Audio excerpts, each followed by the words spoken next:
Hi friends, ఈరోజు మనం శాస్త్రీయ నిబంధన సిద్ధాంతాన్ని గురించి చర్చించుకోబోతున్నాము.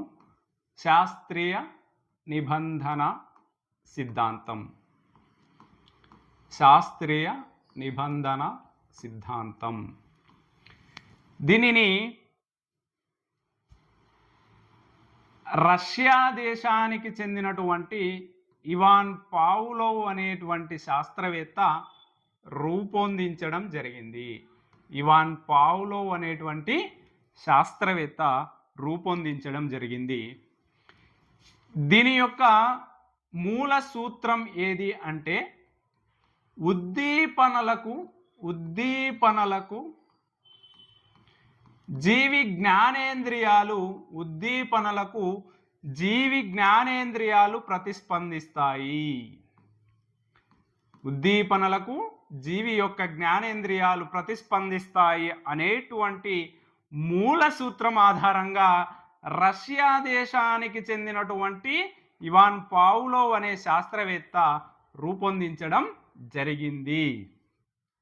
ఈయన రష్యా దేశానికి చెందినటువంటి ఇవాన్ పావ్లోవ్ అనే వ్యక్తి శరీర ధర్మ శాస్త్రవేత్త అంటే హ్యూమన్ బాడీ అంటే శరీరానికి సంబంధించినటువంటి పరిశోధనలు నిర్వహించే శాస్త్రానికి సంబంధించినటువంటి శాస్త్రవేత్త. శరీరం యొక్క ధర్మాలను గురించి అధ్యయనం చేసే శాస్త్రానికి సంబంధించినటువంటి వ్యక్తి రష్యా దేశానికి చెందినటువంటి ఇవాన్ పావ్లోవ్ అనే వ్యక్తి. ఈయన కుక్కల జీర్ణాశయంపై పరిశోధనలు చేశాడు. కుక్కల జీర్ణాశయంపై పరిశోధనలు చేసి 1904లో వైద్య శాస్త్రంలో నోబెల్ బహుమతిని పొందడం జరిగింది.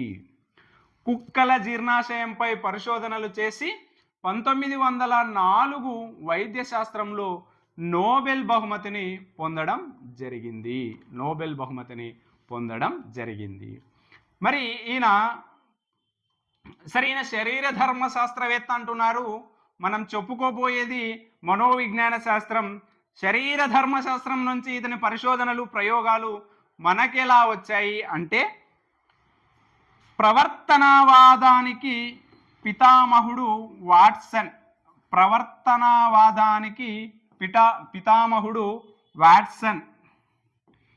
ఇతని వాట్సన్ కోరిక మేరకు ఇతను ఏవైతే ప్రయోగాలు చేశాడో వాట్సన్ కోరిక మేరకు ప్రయోగాలను మనోవిజ్ఞాన శాస్త్రానికి ఆపాదించడం జరిగింది. ఈ వాట్సన్ అనేటువంటి వ్యక్తి నిబంధన రహిత చర్యలపైన పరిశోధనలు చేయడం జరిగింది. నిబంధన రహిత చర్యలపై పరిశోధనలు చేసినటువంటి వ్యక్తి వాట్సన్. మరి ఈ పావ్లోవ్ అనేటువంటి వ్యక్తి నిబంధన సహిత చర్యలపై పరిశోధనలు చేయడం జరిగింది. నిబంధన రహిత చర్యలపై ప్రయోగాలు చేసినటువంటి వ్యక్తి ఎవరు అంటే వాట్సన్. నిబంధన సహిత చర్యలపై ప్రయోగాలు చేసినటువంటి వ్యక్తి ఎవరు అంటే పావ్లోవ్ రష్యా దేశానికి చెందిన శరీర ధర్మ శాస్త్రవేత్త. మరి ఈ సిద్ధాంతం అనేది నిబంధన సహిత చర్యల ఆధారంగా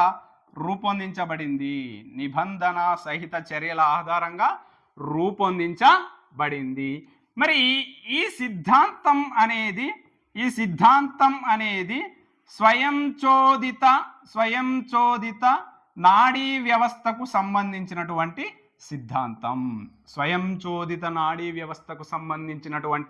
సిద్ధాంతం. ఏది అభ్యసన సిద్ధాంతం ఏది అంటే గనక శాస్త్రీయ నిబంధన సిద్ధాంతం. దీనిని ప్రతిపాదించినటువంటి వ్యక్తి రష్యా దేశానికి చెందినటువంటి ఇవాన్ పావ్లోవ్. ఈయన ఉద్దీపనలకు జీవిలోని జ్ఞానేంద్రియాలు ప్రతిస్పందిస్తాయి అనేటువంటి సూత్రం ఆధారంగా ఈ శాస్త్రీయ నిబంధన సిద్ధాంతాన్ని ప్రతిపాదించడం జరిగింది. ఈయన శరీర ధర్మశాస్త్రంలో చేసినటువంటి ప్రయోగాలను పరిశీలనలను ప్రవర్తనవాద పితామహుడైనటువంటి వాట్సన్ కోరిక మేరకు మనోవిజ్ఞాన శాస్త్రానికి అన్వయించడం జరిగింది. ఈ వాట్సన్ అనేటువంటి వ్యక్తి నిబంధన రహిత చర్యలపై ప్రయోగాలు చేస్తే పావ్లో నిబంధన సహిత చర్యలపై ప్రయోగాలు చేయడం జరిగింది. ఈ సిద్ధాంతం నిబంధన సహిత వ్యవస్థకు సంబంధించినది, స్వయం చోదిత నాడీ వ్యవస్థకు సంబంధించినటువంటి సిద్ధాంతం. అలాగే ఇది శాస్త్రీయ నిబంధన సిద్ధాంతానికి సంబంధించినటువంటి పూర్వ పరిచయం. మరి శాస్త్రీయ నిబంధన సిద్ధాంతం అంటున్నాము. మరి నిబంధనం అంటే ఏమిటి అని గనక మనం చూసినట్లయితే, నిబంధనం అనేటువంటిది చూసినట్లయితే ఒక పరిస్థితికి కానీ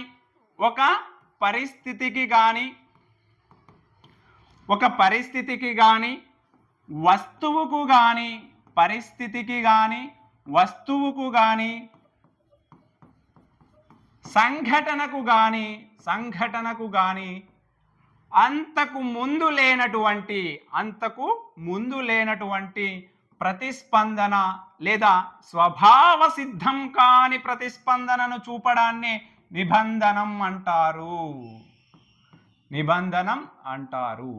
అంతకు ముందు చూపనటువంటి ప్రతిస్పందన, స్వభావ సిద్ధం కాని ప్రతిస్పందనను చూపడాన్ని నిబంధనం అంటారు. దీనిని చెప్పినటువంటి వ్యక్తి డ్రైవర్ అనేటువంటి వ్యక్తి. ఈయన ఒక పరిస్థితిది లేదా ఒక వస్తువుకు లేదా ఉద్దీపనకు అంతకు ముందు లేని ప్రతిస్పందనను చూపడాన్ని లేదా స్వభావ సిద్ధం కాని ప్రతిస్పందనను చూపడాన్ని నిబంధనం అని అన్నాడు. మరి నిబంధన అభ్యసనం అంటే ఒక పరిస్థితికి గురైనప్పుడు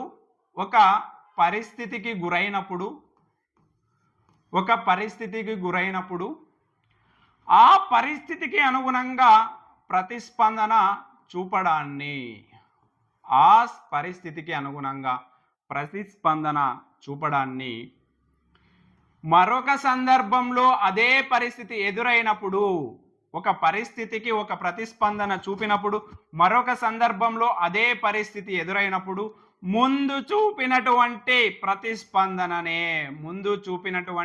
ప్రతిస్పందనను చూపడాన్ని నిబంధన అభ్యసనం అని పిలుస్తారు.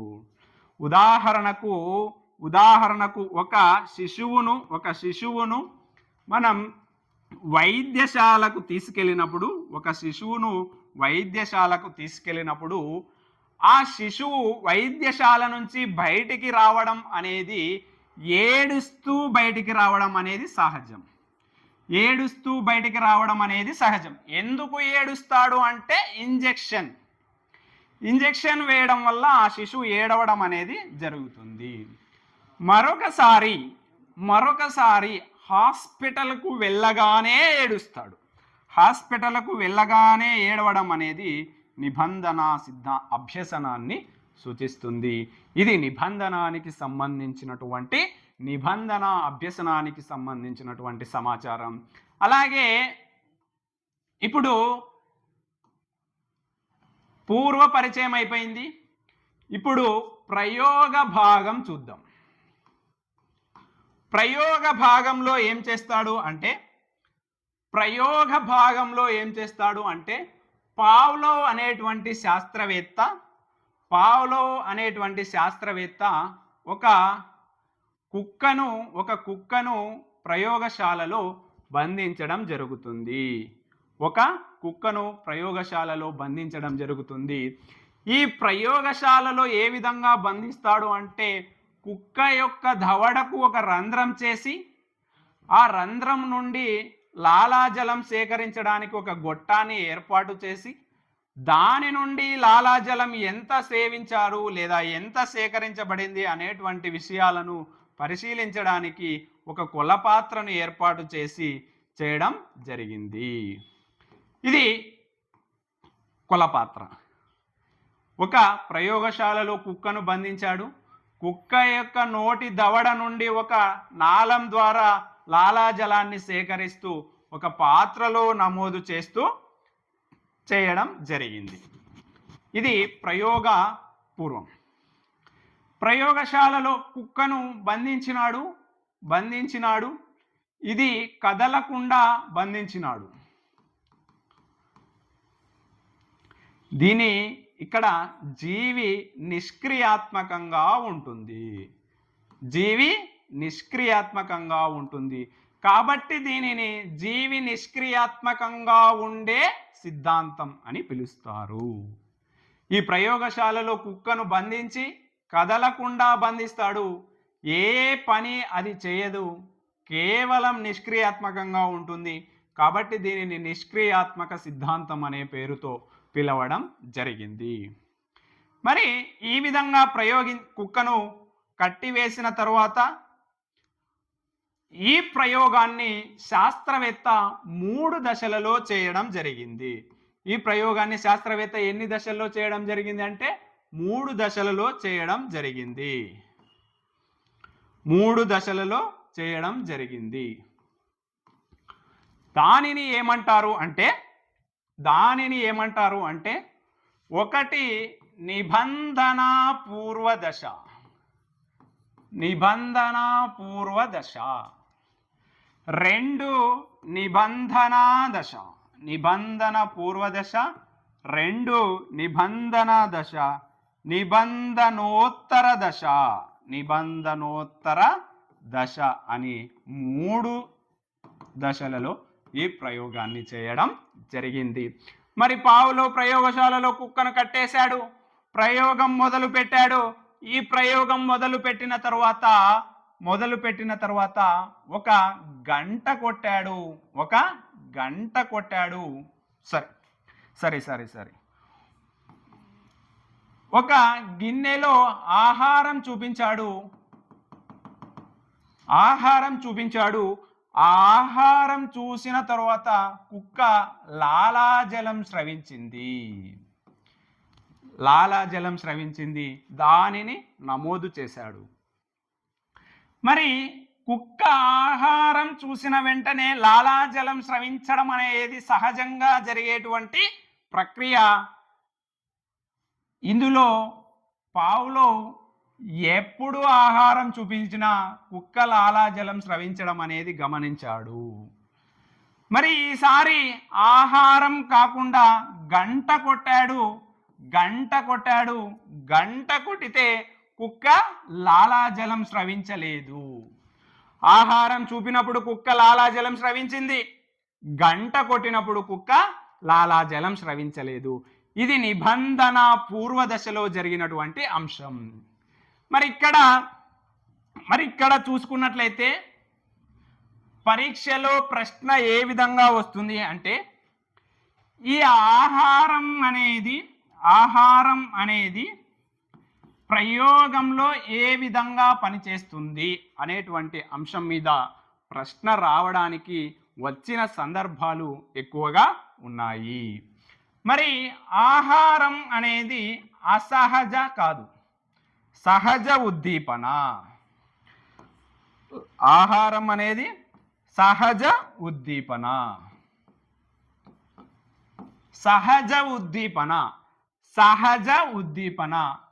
ఆహారం చూడగానే కుక్క లాలాజలం స్రవించడం అనేది కూడా సహజ ప్రతిస్పందన. ఇది సహజంగా జరిగేటువంటి ప్రతిస్పందన.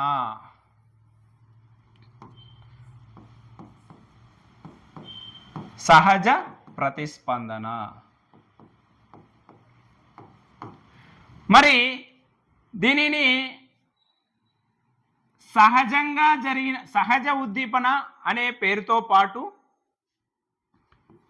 నిర్నిబంధిత ఉద్దీపన అనే పేరుతో పిలుస్తారు. ఆంగ్లంలో యూసిఎస్ అనే పేరుతో పిలుస్తారు. యూసిఎస్ అంటే అన్కండిషన్డ్ స్టిమ్యులస్ అని అర్థం. ఈ యూసిఎస్ అంటే సహజ ఉద్దీపన, ఎలాంటి నిబంధన అనేది లేకుండా ప్రయోగించే ఉద్దీపన అని అర్థం. ఆహారం సహజ ఉద్దీపన. ఈ సహజ ఉద్దీపనను యూసిఎస్ అంటారు. కండిషన్ లేదు, అన్కండిషన్డ్ స్టిములస్. ఈ అన్కండిషన్డ్ స్టిములస్ నిర్నిబంధిత ఉద్దీపన అనే పేరుతో పిలుస్తారు. ప్రయోగంలో ఆహారం దేనిగా పనిచేస్తుంది అంటే సహజ ఉద్దీపన, నిర్నిబంధిత ఉద్దీపన, అన్కండిషన్డ్ స్టిములస్ గా పనిచేస్తుంది. మరి సహజ ఉద్దీపనకు సహజ ప్రతిస్పందన వస్తుంది. ఇక్కడ సహజ ఉద్దీపనను నిర్నిబంధిత ఉద్దీపన అన్నారు, ఇక్కడ నిర్నిబంధిత ప్రతిస్పందన అవుతుంది. నిర్నిబంధిత ప్రతిస్పందన అవుతుంది. ఇక్కడ యూసిఎస్ అయితే ఇక్కడ యూసిఆర్ అవుతుంది. కుక్కకు ఆహారం చూపడం అనేది ఉద్దీపన. ఈ ఆహారం సహజ ఉద్దీపన. సహజ ఉద్దీపనకు సహజ ప్రతిస్పందనగా కుక్క లాలాజలం స్రవిస్తుంది. మరి ఆహారం అనేది సహజ ఉద్దీపన. ఈ సహజ ఉద్దీపనను నిర్నిబంధిత ఉద్దీపన లేదా అన్కండిషన్డ్ స్టిములస్ అని పిలుస్తారు. Unconditioned stimulus to uncondition response. మరి నిబంధన దశలో ఏం చేశాడు అంటే గంట కొట్టాడు ప్లస్ ఆహారం పెట్టాడు. గంట కొట్టాడు ప్లస్ ఆహారం పెట్టాడు. గంట కొట్టినప్పుడు కుక్క ఎలాంటి ప్రతిస్పందన చూపలేదు. గంట ప్లస్ ఆహారం పెట్టినప్పుడు కుక్క లాలాజలం స్రవించింది. ఇప్పుడు గంట దేనిగా పనిచేస్తుంది, ఆహారం దేనిగా పనిచేస్తుంది, ఈ లాలాజలం స్రవించడం అనేది దేనిగా పనిచేస్తుంది అని కనుక మనం చూసినట్లయితే మిత్రమా, గంట అనేది సిఎస్, ఆహారం అనేది యూసిఎస్. గంట అనేది సిఎస్, ఆహారం అనేది యూసిఎస్. ఎందుకు సిఎస్? గంట అనేది నిబంధన ఉద్దీపన.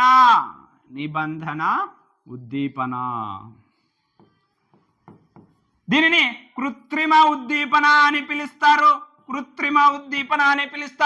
అసహజ ఉద్దీపన అని కూడా పిలుస్తారు. సహజం కాని ఉద్దీపన నిబంధన ఉద్దీపన, అసహజ ఉద్దీపన, కృత్రిమ ఉద్దీపన అనే పేరుతో పిలుస్తారు. మరి యూసిఎస్ సహజ ఉద్దీపన, నిర్నిబంధిత ఉద్దీపన, అన్కండిషన్డ్ స్టిములస్ అనే పేరుతో పిలుస్తారు. మరి ఇక్కడ లాలాజలం స్రవించడం, ఆహారం ఉంది కాబట్టి కుక్క లాలాజలం స్రవించడం ఇది సహజ ప్రతిస్పందన. మరి మూడవ దశలో ఏం చేశాడంటే, ఇప్పుడు నిబంధన దశలో ఏం జరుగుతుంది, గంట శబ్దానికి ప్లస్ ఆహారం జోడించాడు. ఇక్కడ గంట అనేది నిబంధన ఉద్దీపన, కృత్రిమ ఉద్దీపన లేదా అసహజ ఉద్దీపనగా పనిచేస్తుంది. ఆహారం అనేది సహజ ఉద్దీపనగా పనిచేస్తుంది. నిబంధన దశలో కూడా కుక్క లాలాజలం స్రవించడం అనేది సహజ ఉద్దీపన. మరి నిబంధనోత్తర దశ, ఈ నిబంధనోత్తర దశలో ఏం చేస్తాడు అంటే ఆహారం పెట్టాడు కుక్కకు, గంట శబ్దం కొడతాడు. గంట కొట్టాడు, ఆహారం పెట్టాడు, గంట కొట్టాడు, ఆహారం పెట్టాడు. గంట కొడితే ఆహారం వస్తుంది అనేటువంటి ఫిక్షన్ మైండ్లో ఫిక్స్ చేసుకుంది కుక్క. కాబట్టి గంట కొట్టాడు అంటే కుక్క లాలాజలం స్రవించడం అలవాటు చేసుకుంది. ఇక్కడ గంట అనేది నిబంధన ఉద్దీపన, లాలజలం అనేది నిబంధిత ప్రతిస్పందన. మరి సహజ ఉద్దీపనకు సహజ ప్రతిస్పందన రాబట్టడం అనేది మామూలుగా జరిగే ప్రక్రియ. నిబంధన ఉద్దీపనకు సహజ ప్రతిస్పందనను రాబట్టారు, ఇది నిబంధనం. ఇక్కడ లాలాజలం స్రవించడం అనేది నిబంధిత ప్రతిస్పందనగా జరుగుతుంది. ఇది పావ్లోవ్ సిద్ధాంతంలో ప్రయోగం జరిపినటువంటి 3 దశలు: నిబంధన పూర్వ దశ, నిబంధన దశ, నిబంధనోత్తర దశ. ఇది pre conditioned, after conditioned, pre condition, after condition. ఈ విధంగా 3 దశల్లో ప్రయోగాన్ని చేయడం జరిగింది. మొదటి ప్రయోగంలో లేదా మొదటి దశలో కుక్క కేవలం ఆహారం చూపిన వెంటనే లాలాజలం స్రవిస్తుంది. ఇక్కడ ఆహారం అనేది సహజ ఉద్దీపనగా పనిచేస్తుంది. సహజ ఉద్దీపనను నిర్నిబంధిత ఉద్దీపన యూసిఎస్ అనే పేరుతో పిలుస్తారు. మరి నిబంధన దశలో కుక్కకు ఆహారం పెట్టడం అనేది ఏ విధంగా జరిగింది అంటే గంట కొట్టాడు, ఆహారం పెట్టాడు, గంట కొట్టాడు, ఆహారం పెట్టాడు. కాలక్రమంలో అది కేవలం గంట శబ్దానికే లాలాజలం స్రవించడం జరిగింది. అదే నిబంధన అభ్యసనం. మరి ప్రయోగం చేశాడు, ఈ ప్రయోగం నిరూపించాడు. ఎలా నిరూపించాడు అంటే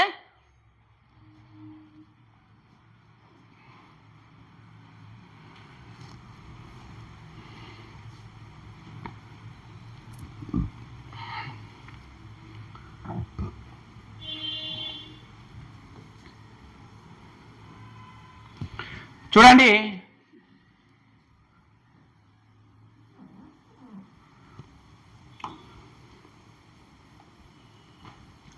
బిఫోర్ కండిషనింగ్ ఈ కండిషన్లో ఏం చేశాడంటే కుక్క ఆహారం చూపినాడు, లాలాజలం స్రవించింది. ఇక్కడ ఆహారం అనేది యూసిఎస్గా పనిచేసింది. అంటే సహజ ఉద్దీపన యూసిఎస్ నిర్నిబంధిత ఉద్దీపనగా పనిచేసింది. మరి కేవలం గంట కొట్టినంత మాత్రాన కుక్క లాలాజలం స్రవించలేదు, నో రెస్పాన్స్. అప్పుడు తటస్థ స్థితి అని పిలవడం జరుగుతుంది. మరి ప్రయోగ పూర్వ దశలో కుక్క గంట శబ్దానికి లాలాజలం స్రవించకపోవడం అనేది దేనిని సూచిస్తుంది అంటే తటస్థ స్థితిని సూచిస్తుంది. మరి నిబంధన దశ డ్యూరింగ్ కండిషన్, ఇక్కడ ఏం చేస్తాడంటే గంట శబ్దము ప్లస్ ఆహారం, ఇక్కడ గంట అనేది సిఎస్గా పనిచేస్తుంది, ఆహారం అనేది యూసిఎస్గా పనిచేస్తుంది. మరి గంట శబ్దము ఆహారం కలిపి ఇచ్చినప్పుడు అది సహజ ప్రతిస్పందన చూపిస్తుంది, యూసిఆర్. నిబంధనం ఏర్పడింది. కుక్కకు ఒక ఆలోచన ఉంది, మావాడు గంట కొట్టిన తర్వాతనే ఆహారం పెడుతున్నాడు. గంట కొట్టాడు, ఆహారం పెట్టాడు, గంట కొడితేనే కుక్క లాలాజలం స్రవించేలా నిబంధనం ఏర్పరచుకుంది ఆఫ్టర్ కండిషన్. అప్పుడు గంట అనేది కండిషన్డ్ స్టిమ్యులస్గా పనిచేస్తుంది. గంట శబ్దానికి కుక్క లాలాజలం స్రవించడం అనేది నిబంధన ప్రతిస్పందనగా పనిచేస్తుంది. ఇది నిబంధన ప్రయోగానికి, అది శాస్త్రీయ నిబంధన సిద్ధాంతాన్ని ఇవాన్ పావ్లోవ్ అనేటువంటి శాస్త్రవేత్త 3 దశలలో చేసినటువంటి విధానం.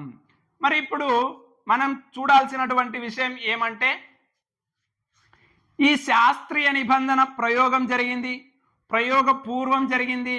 ఇప్పుడు ఈ శాస్త్రీయ నిబంధన సిద్ధాంతానికి మారు పేర్లు ఏమైనా ఉన్నాయా అని చూసినట్లయితే గనక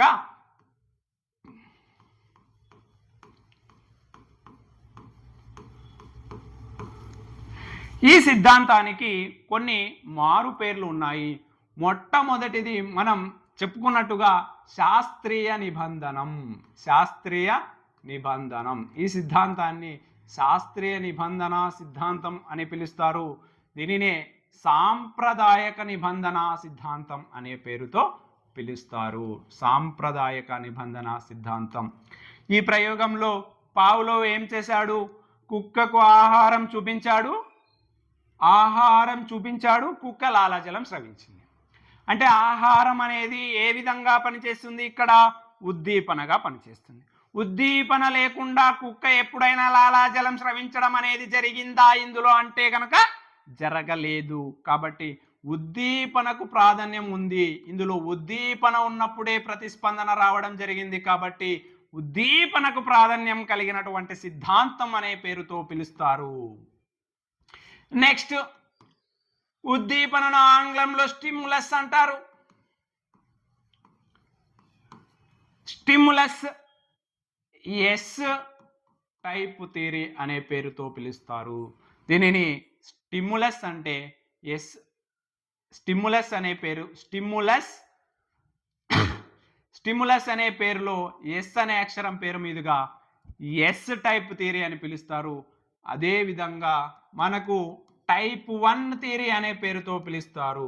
ఎందుకు టైప్ 1 థియరీ అనే పేరుతో పిలుస్తారు అంటే, ప్రయోగ డిఎడ్ విద్యార్థులైతే శాస్త్రీయ నిబంధన అభ్యసన సిద్ధాంతాలు అంటే మొట్టమొదటగా మనం పావ్లో సిద్ధాంతాన్ని చదువుతాం కాబట్టి అక్కడ మొదటి సిద్ధాంతంగా ఉంటుంది కాబట్టి దీనిని టైప్ 1 థియరీ అనే పేరుతో పిలుస్తారు. అంతే, ఇంకేం లేదు. టైప్ 1 థియరీ ఎందుకు పిలుస్తారంటే మొదటగా ఉంటుంది కాబట్టి. మరి శాస్త్రీయ నిబంధనం, సాంప్రదాయక నిబంధన సిద్ధాంతం, ఉద్దీపన ప్రాధాన్యం కలిగినటువంటి సిద్ధాంతం, స్టిమ్యులస్ అంటే S type theory, type 1 theory అనే పేరుతో పిలిచారు. మరే విధంగా మనకు ప్రయోగశాలలో కుక్కను కట్టివేయబడ్డారు. ఆ కుక్క ఎలాంటి పనులు చేయలేదు, కేవలం నిష్క్రియాత్మకంగా ఉంది కాబట్టి జీవి నిష్క్రియాత్మకంగా ఉండేటువంటి సిద్ధాంతం అనే పేరుతో పిలిచారు. జీవి నిష్క్రియాత్మకంగా ఉన్నటువంటి సిద్ధాంతం ఏది అంటే శాస్త్రీయ నిబంధన సిద్ధాంతం. మరి కార్యసాధక నిబంధన సిద్ధాంతంలో, యత్నదోష సిద్ధాంతంలో, అదేవిధంగా అంతర్దృష్టి అభ్యసన సిద్ధాంతంలో దాన్ని కట్టివేయబడ్డాయా? ఒక బోన్లో కావచ్చు, ఒక కేజ్లో కావచ్చు, అవి బందీగా ఉంచబడ్డాయి కానీ అవి ఎలాంటి పని చేయకుండా అవకాశానికి లేదు. అక్కడ పని చేస్తాయి, ఇక్కడ పని చేయవు. కాబట్టి జీవి నిష్క్రియాత్మకంగా ఉండేటువంటి సిద్ధాంతం అనే పేరుతో పిలుస్తారు. ఇది తార్నడైక్ నియమాలైనటువంటి సామీప్యతా నియమంపై పనిచేస్తుంది. తార్నడైక్ కొన్ని నియమాలను ప్రతిపాదించాడు. ప్రాథమిక నియమాలని కొన్ని, గౌణ నియమాలని కొన్ని. గౌణ నియమాలలో ఒకటి సామీప్యతా నియమం. ఈ సామీప్యతా నియమంపై ఆధారపడినటువంటి సిద్ధాంతం ఏది అంటే గనక శాస్త్రీయ నిబంధన సిద్ధాంతం. ఇది మనం ముందుగా చెప్పుకున్నాం. స్వయం చోదిత నాడీ వ్యవస్థకు సంబంధించినటువంటి సిద్ధాంతం అనే పేరుతో చెప్పుకున్నాం. కాబట్టి ఇది స్వయం చోదిత నాడీ వ్యవస్థతో లేదా స్వయం చోదిత నాడీ వ్యవస్థ సిద్ధాంతం అనే పేరుతో దీన్ని చెప్పవచ్చు. దీన్ని సబ్స్టిట్యూషనల్ లెర్నింగ్ థియరీ అని కూడా పిలుస్తారు.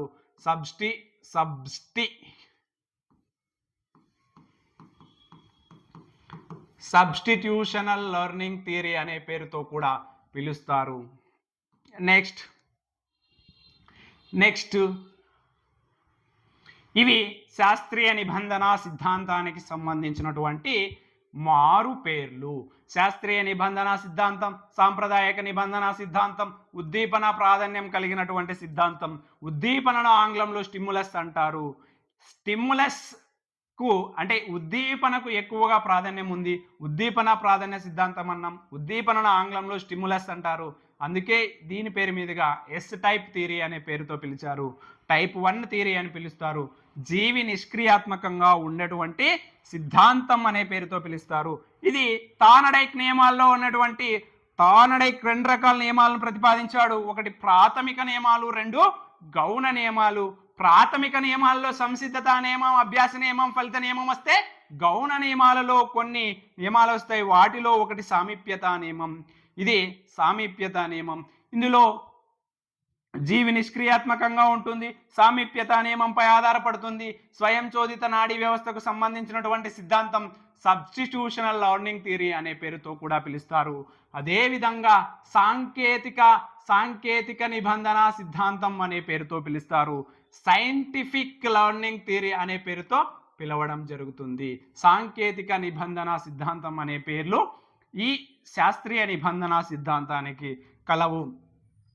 ఇప్పుడు మనం ఈ ప్రయోగం తరువాత ఈ ప్రయోగాన్ని ఆధారంగా చేసుకొని పావ్లోవ్ కొన్ని నియమాలను ప్రతిపాదించడం జరిగింది.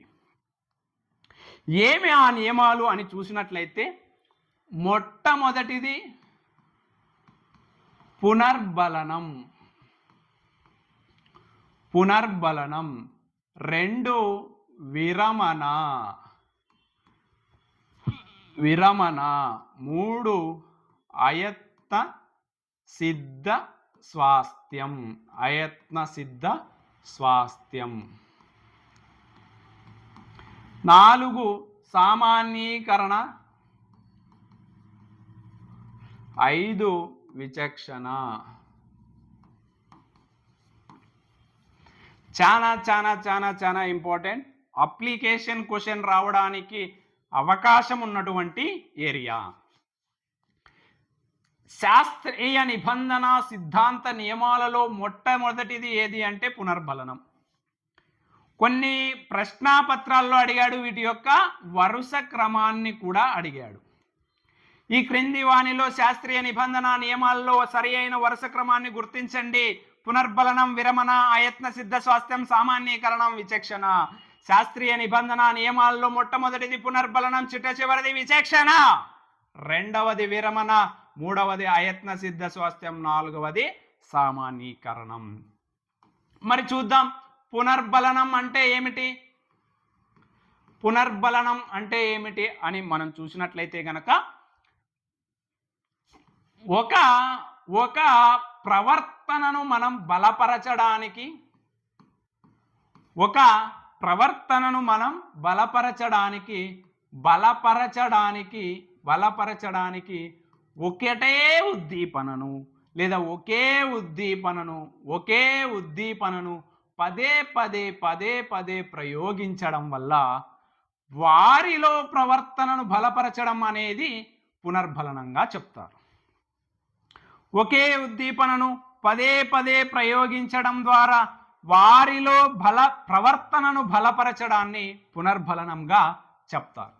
ఇది పునర్బలనం అనేది విద్యార్థులలో మంచి అలవాట్లను పెంపొందించడానికి తోడ్పడుతుంది. మంచి అలవాట్లు ఎలా?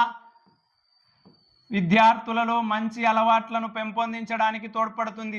సరే ఎలా? ఫర్ ఎగ్జాంపుల్ ఉదాహరణకు పాఠశాలలో హాజరు శాతం అనేది లేనే లేదు. మరి హాజరు శాతాన్ని అమలుపరచాలి ఏమి అంటే మధ్యాహ్న భోజన పథకాన్ని ప్రవేశపెట్టడం జరిగింది. హాజరు శాతాన్ని పెంచడానికి పాఠశాలలో మధ్యాహ్న భోజన పథకాన్ని ప్రవేశపెట్టడం జరిగింది. ప్రతిరోజు మధ్యాహ్న భోజనం పెట్టడం వల్ల పాఠశాలలో హాజరు శాతం పెరిగింది. ఇక్కడ పునర్బలనంగా పనిచేయున్నది ఏది అంటే మధ్యాహ్న భోజన పథకం. అదేవిధంగా ప్రభుత్వ పాఠశాలలో హాజరు శాతాన్ని పెంచడానికి తల్లికి వందనం, అమ్మ ఒడి లాంటి పథకాలు ప్రవేశపెట్టడం అనేది కూడా పునర్బలనంగా పనిచేస్తుంది. అలాగే పాఠశాలలో చదివేటువంటి విద్యార్థులకు విద్యా కిట్లను అందించడం సర్వేపల్లి రాధాకృష్ణన్ కిట్ కావచ్చు, జగనన్న కిట్ కావచ్చు, చంద్రన్న కిట్ కావచ్చు, విద్యా కిట్లను అందించడం అనేది పునర్బలనంగా పనిచేస్తుంది. మరి మన ఇంటికి ఎవరైనా కొత్త వాళ్ళు వచ్చినప్పుడు వారి దగ్గరికి మన ఇంట్లో ఉన్నటువంటి చిన్న శిశువులు తొందరగా వెళ్ళలేరు. వారు 1-2 సార్లు పదే మన ఇంటికి వచ్చినప్పుడల్లా వారికి ఏవో కొన్ని బొమ్మలో, గిఫ్ట్లో, స్వీట్లో తీసుకొని రావడం చేత ఆ గిఫ్ట్లు, బొమ్మలు, స్వీట్లకు అలవాటు పడినటువంటి శిశువు కొత్త వారికి దగ్గరగా వెళ్ళడం అనేది పునర్బలనంగా చెప్పవచ్చు. మరి విద్యార్థులలో మంచి అలవాట్లను పెంపొందించడానికి తోడ్పడేటువంటి పావ్లోవ్ నియమం ఏది అంటే గనక పునర్బలనం. ఒక ప్రవర్తనను బలపరచడానికి ఒకే ఉద్దీపనను పదే ప్రయోగించడమే పునర్బలనంగా చెప్తారు. ఇది పునర్బలనం. నెక్స్ట్ విరమణ.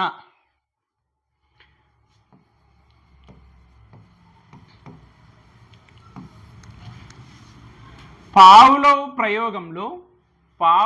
ప్రయోగంలో గంట శబ్దానికి ఆహారం జోడించడం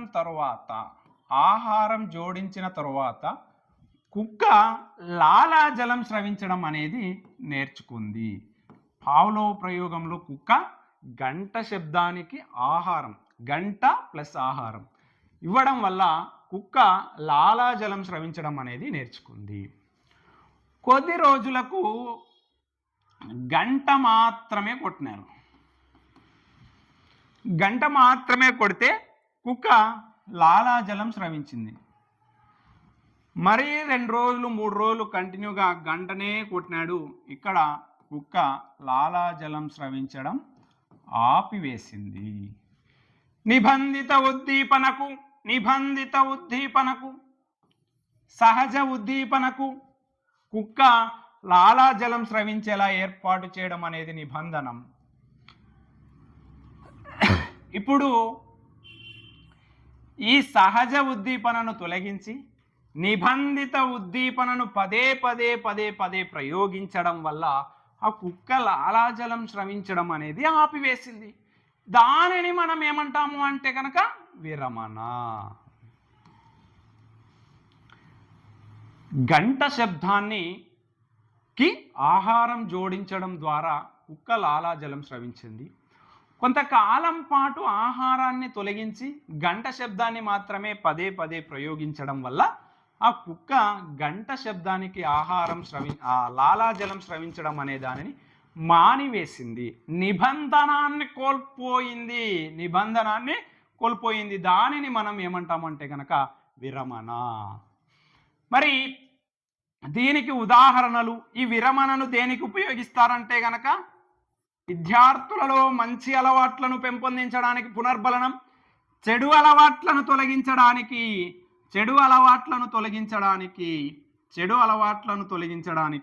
విరమణను ఉపయోగిస్తారు. మంచి అలవాట్లను పెంపొందించడానికి పునర్బలనం, చెడు అలవాట్లను తొలగించడానికి విరమణ. ఒక విద్యార్థి ప్రతిరోజు పాఠశాలకు రావడానికి వాడికి బహుమతులను ఆశ చూపడం జరిగింది.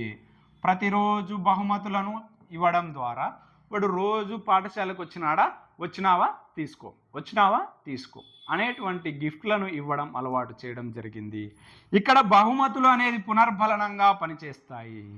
ఈ బహుమతులను ఇవ్వడం ఆపివేస్తే వాడు పాఠశాలకు హాజరు కాడు. ఇది విరమణ. అంటే నిబంధిత ఉద్దీపనను పదే ప్రయోగిస్తే ఆ ప్రయోగానికి ఏ విధంగా కుక్క అయితే లాలాజలం స్రవించడం ఆపివేసిందో బహుమతులను ఇవ్వడం ఆపివేస్తే ఇక్కడ పిల్లవాడు పాఠశాలకు రావడం అనేది ఆగిపోతుంది. అది విరమణ. మరి బహుమతులను ప్రతిరోజు ఇవ్వడం వల్ల వాడు పాఠశాలకు వచ్చాడు. ప్రతిరోజు హోంవర్క్ చేయడం వల్ల హోంవర్క్ చేసేటువంటి విద్యార్థికి ప్రతిరోజు గిఫ్ట్లు ఇచ్చాడు ఉపాధ్యాయుడు. గిఫ్ట్లు ఇవ్వడం వల్ల వాడు హోంవర్క్ పదే చేసుకొస్తున్నాడు. గిఫ్ట్లు ఇవ్వడం ఆపివేస్తే విరమణ, గిఫ్ట్లు ఇస్తే పునర్బలనం. అంటే పునర్బలనం అనే దానికి వ్యతిరేకంగా పనిచేసేది విరమణ. పునర్బలనం ఇంటూ విరమణ. పునర్బలనానికి వ్యతిరేకమైనటువంటి ఫలితాలను చూపించేది విరమణ. ప్రతిరోజు పాఠశాలకు హాజరు కావడానికి బహుమతులను ప్రవేశపెడితే పునర్బలన, బహుమతులను తొలగిస్తే విరమణ. ఈ విధంగా విరమణ చెందుతాడు. ఫర్ ఎగ్జాంపుల్, పిల్లవాడు 1వ తరగతిలో చేరిన తర్వాత నోట్లో చేతులు పెట్టుకోవడం, గోర్లు కొరకడం అనేటువంటి చర్యలను చేస్తూ ఉంటాడు. ఆ చర్యలను చేసిన ప్రతిసారి వాడిని దండించడం చేస్తే ఆ పిల్లవాడు కాలక్రమంలో ఆ గోర్లు కొరకడం అనేది, నోట్లో చేతులు పెట్టుకోవడం అనేటువంటిది మానివేస్తాడు. దీనికి కారణమైనటువంటి నియమం ఏది అంటే గనక విరమణ. మరి ఇంకా బహుమతులను ఇస్తే పోయాడు, బహుమతులను ఆపివేస్తే ఆగిపోయాడు. చెడు అలవాట్లను తొలగించాడు. ఇక్కడ గంట శబ్దానికి మాత్రమే కుక్క లాలాజలం స్రవించడం అనేది ఆపివేసింది.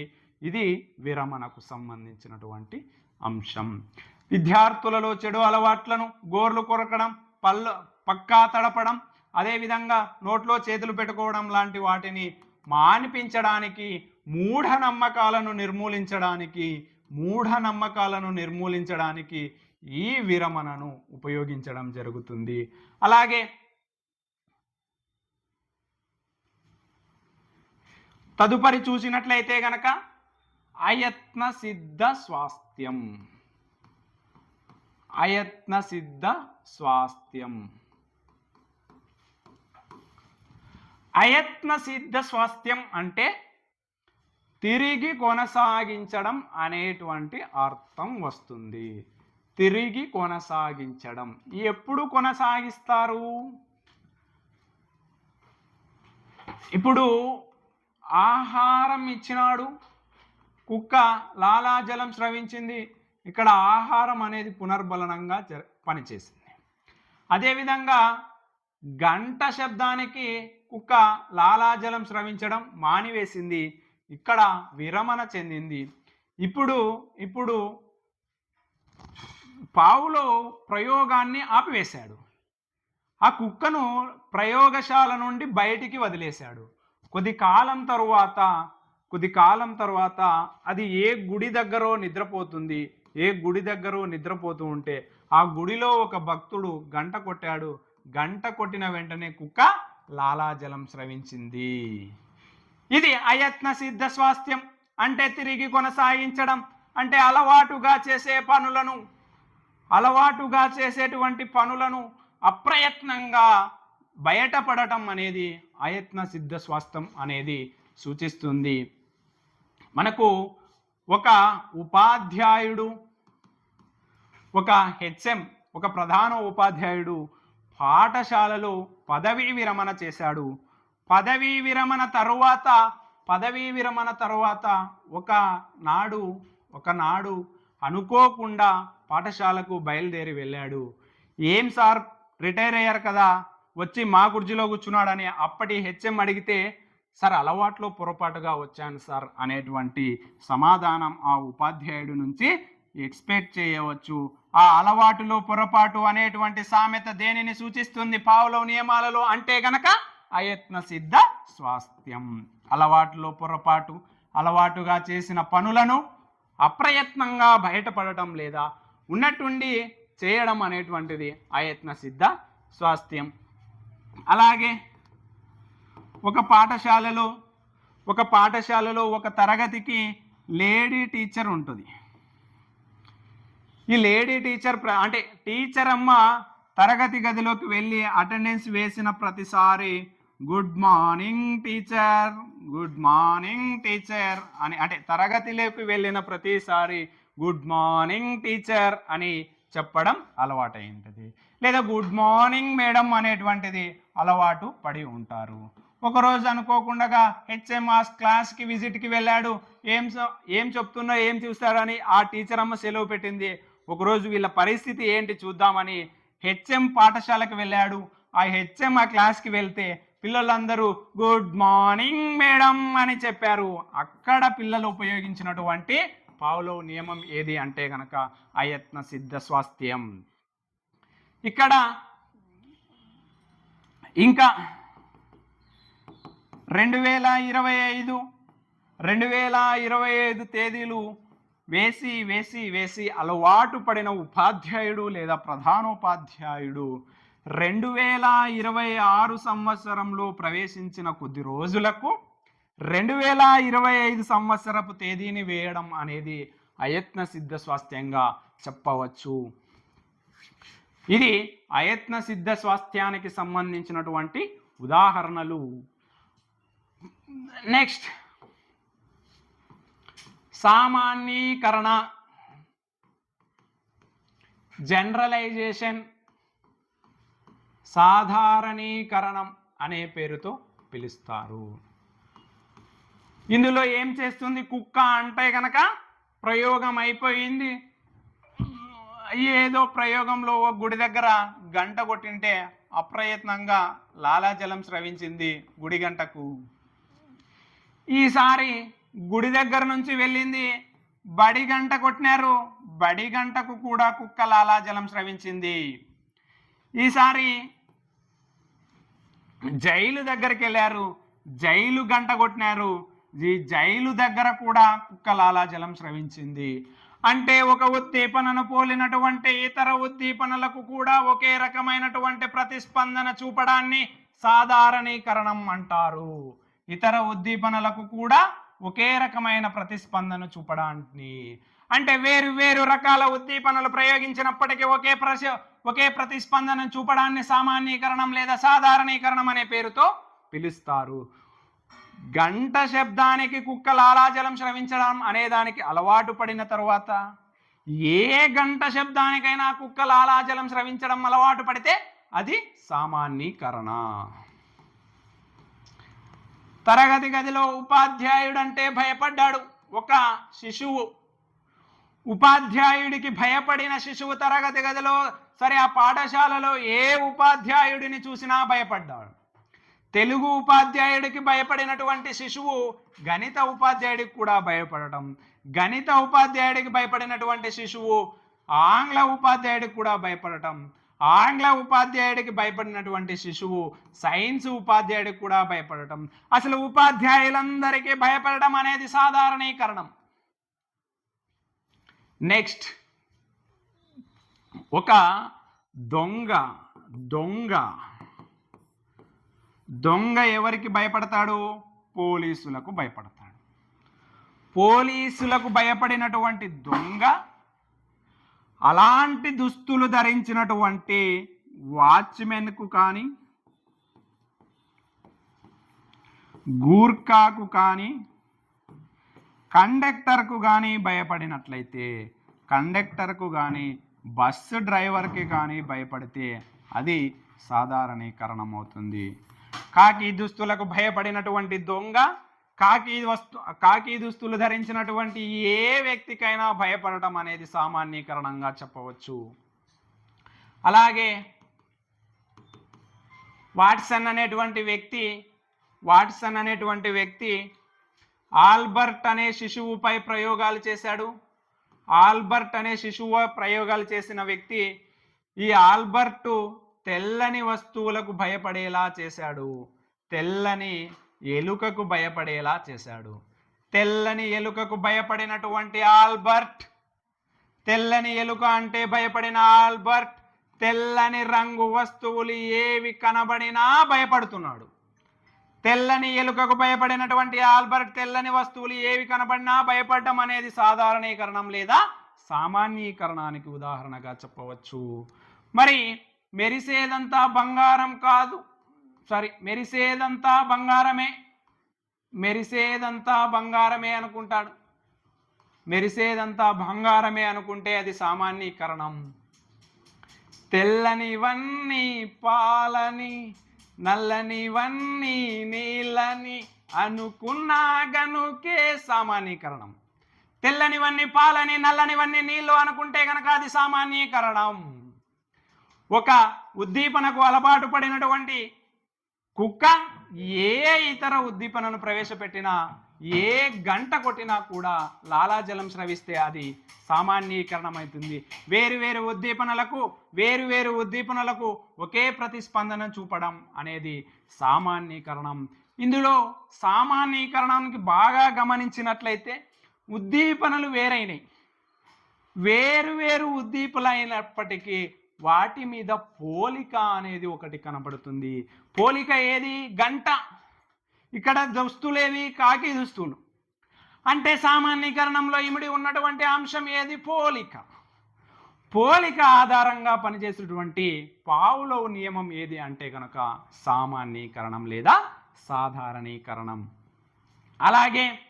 అలాగే ఇప్పుడు ఇందులో డెజావు అనేటువంటి ఒక భావన దాగి ఉంటుంది.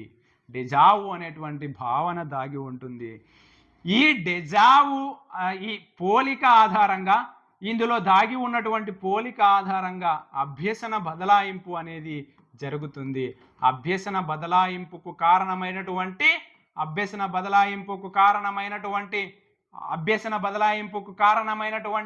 పావ్లోవ్ నియమం ఏది అంటే గనక సామాన్యీకరణం. ఇది సామాన్యీకరణానికి సంబంధించినటువంటి అంశం. మరి నెక్స్ట్ తదుపరి అంశం విచక్షణ. విచక్షణ విచక్షణ అనేది సామాన్యీకరణానికి వ్యతిరేకమైనది. సామాన్యీకరణానికి వ్యతిరేకమైనది. ఎలా వ్యతిరేకమైనది అని గనక చూస్తే సామాన్యీకరణం అనే దానికి వ్యతిరేకమైనది విచక్షణ. సామాన్యీకరణానికి వ్యతిరేకమైనది విచక్షణ. విచక్షణ ఎలా పనిచేస్తుంది? వాట్ ఈజ్ సామాన్యీకరణ, వాట్ ఈజ్ విచక్షణ అని మనం చూసినట్లయితే వేరు వేరు ఉద్దీపనలకు ఒకే ప్రతిస్పందనను చూపడాన్ని సామాన్యీకరణం అనే పేరుతో పిలవడం జరిగింది.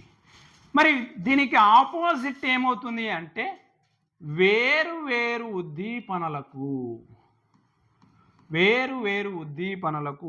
వేరు వేరు ప్రతిస్పందనను చూపుతాది. వేరు వేరు ఉద్దీపనలకు వేరు వేరు ప్రతిస్పందనలు చూపగలిగితే అది విచక్షణ. వేరు వేరు ఉద్దీపనలకు ఒకే ప్రతిస్పందనను చూపితే అది సామాన్యీకరణం. అన్ని పశువులను ఒకే ఘాటికి కట్టేస్తే అది సామాన్యీకరణం. ఆవులను ఆవు ఘాటికి, గేదెలను గేదె ఘాటికి, ఎద్దులను ఎద్దె ఘాటికి కట్టివేస్తే అది విచక్షణ. అన్నీ ఒకటే అనుకుంటే అది సామాన్యీకరణం. అన్నీ ఒకటే కాదు అనుకుంటే అది విచక్షణ. ఇక్కడ మెరిసేదంతా బంగారం అనుకుంటాడు, ఇక్కడ మెరిసేదంతా బంగారం కాదు అని అనుకుంటాడు. మెరిసేదంతా బంగారం కాదు. మెరిసేదంతా బంగారం అనుకుంటే సామాన్యీకరణ, మెరిసేదంతా బంగారం కాదు అనుకుంటే విచక్షణ. తెల్లనివన్నీ పాలు అనుకుంటే సామాన్యీకరణ, తెల్లనివన్నీ పాలు కాదు అనుకుంటే అది విచక్షణ. అలాగే నల్లనివన్నీ నీరు అనుకుంటే సామాన్యీకరణ, నల్లనివన్నీ నీరు కాదు అనుకుంటే అది విచక్షణ. ఎరుపు రంగు ద్రవాలన్నీ రక్తం అనుకుంటే అది సామాన్యీకరణం, ఎరుపు రంగు ద్రవాలన్నీ రక్తం కాదు అనుకుంటే అది విచక్షణ. మెరిసేదంతా బంగారం అనుకుంటే సామాన్యీకరణ, మెరిసేదంతా బంగారం కాదు అనుకుంటే అది విచక్షణ. గుడి గంటకు బడి గంటకు కుక్క ఏ గంట కొట్టినా కుక్క లాలాజలం స్రవిస్తే అది సామాన్యీకరణం. కేవలం ప్రయోగశాలలో గంటకు మాత్రమే కుక్క లాలాజలం స్రవిస్తే అది విచక్షణ. వేరువేరు ఉద్దీపనలకు వేరువేరు ప్రతిస్పందనలు చూపితే అది విచక్షణ. వేరువేరు ఉద్దీపనలకు ఒకే ప్రతిస్పందనను చూపితే అది సామాన్యీకరణ. ఇది పావ్లోవ్ నియమాలకు సంబంధించినటువంటి అంశం. ఇక తదుపరి వీడియోలో పావ్లోవ్ సిద్ధాంతం యొక్క విద్యాను ప్రయుక్తాలు, అలాగే ఉన్నత క్రమ నిబంధనం అనేటువంటి అంశాలను గురించి మనం చర్చించుకుందాం.